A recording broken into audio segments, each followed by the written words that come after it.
Bonjour à toi, j'espère que tu vas bien. Aujourd'hui, on va parler du décret du 15 avril, qui est un décret qui a été publié et qui concerne toutes les personnes qui aujourd'hui ont acheté un bien immobilier pendant la période de confinement ou juste avant avec une remise des clés qui devait se faire pendant le confinement.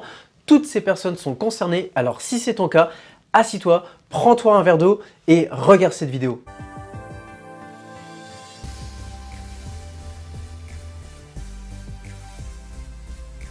Tu l'as compris, tu respectes les points qui ont été vus en introduction. Tu fais donc partie des personnes qui sont concernées par ce décret du 15 avril.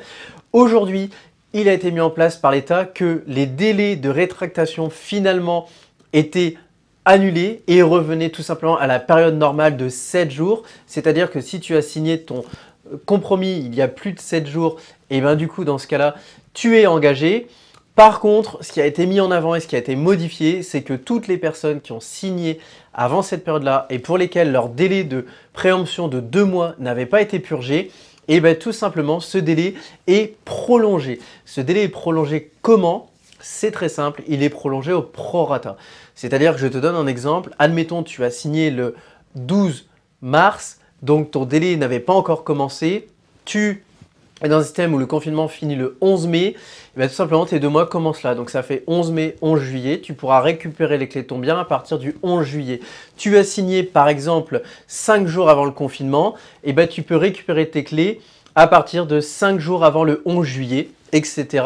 etc.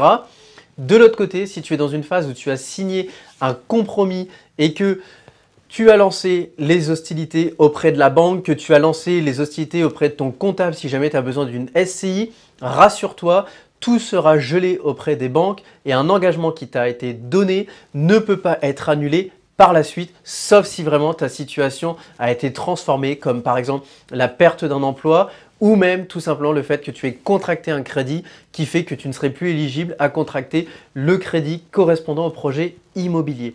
Ouais, bah écoute, c'était une vidéo extrêmement courte. J'espère qu'elle t'a plu, qu'elle t'a donné un maximum d'informations. Si tu me découvres sur cette vidéo, sache qu'aujourd'hui, je publie une vidéo par jour de type conseil sur l'investissement locatif, la gestion de ses locataires ou même tout simplement, je te raconte des anecdotes qu'on peut avoir avec nos clients ou que j'ai pu avoir par le passé dans mon ancien métier d'assureur banquier. Alors vraiment, si c'est quelque chose qui t'intéresse et que ce n'est pas encore fait, clique sur le bouton s'abonner. Tu as un raccourci juste ici. Tu pourras profiter de tout ça. Et surtout, n'oublie pas, ça ne t'engage pas et c'est totalement gratuit. Je te dis à très bientôt pour une prochaine vidéo. Ciao!